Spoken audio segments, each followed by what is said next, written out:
আসসালামু আলাইকুম।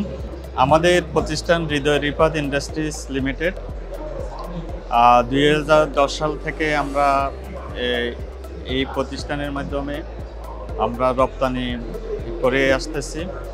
আমাদের রপ্তানিটা হলো প্রচ্ছন্ন রপ্তানি, 100% প্রচ্ছন্ন রপ্তানি। এখানে আমরা বর্তমানে এই প্রতিষ্ঠানের বিপরীতে আমরা প্রায় 22টা আইটেম আমরা প্রোডাকশন করতেছি। একটা সময়ে হংকং, চায়না থেকে আসতো। আমরা পর্যায়ক্রমে এগুলি বাংলাদেশেই প্রোডাকশন করতেছি। আগামীতে আমরা প্রতি বছরে আমরা নতুন নতুন আইটেম আমরা বাংলাদেশে প্রোডাকশন করতেছি, যেগুলি আগে এখানে প্রোডাকশন হতো না। আমরা এখন বর্তমানে নতুন নতুন বিভিন্ন আইটেম আমরা এগুলি বিভিন্নভাবে আমরা টেকনোলজিগুলিও রপ্ত করতেছি। বিভিন্ন দেশে আমরা এগুলির ট্রেনিং প্রাপ্ত হয়ে আমাদের যে বর্তমানে যে পেয়ার হচ্ছে এখানে, এটা প্রতি বছরে হয়। আমরা প্রতি বছরে আমাদের যে প্রোডাকশনগুলি আমাদের যে বায়ারদের মাঝে উপস্থাপন করি।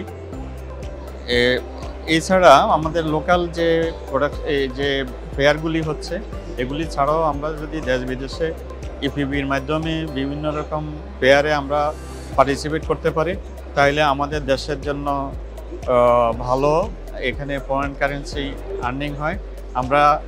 আমাদের প্রতিষ্ঠান ডাইরেক্ট এক্সপোর্টও আমরা করে থাকি বিভিন্ন দেশে। তো এটার পাশাপাশি আমরা যদি আমাদের যে আমরা লোকাল অনেকগুলি প্রোডাকশন করে থাকি। এই প্রোডাকশনগুলি লোকাল প্রোডাকশনের বিপরীতে আমরা কোনো ইনসেনটিভ পাই না। তো ইনসেনটিভ যদি সরকার যদি এটা প্রচলন করে, আমাদের এক্সপোর্টটা আরও বাড়বে।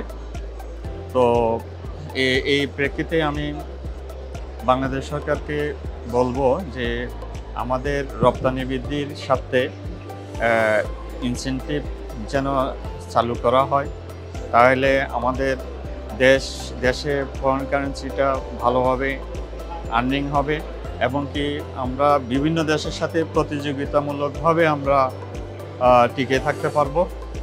তো ধন্যবাদ।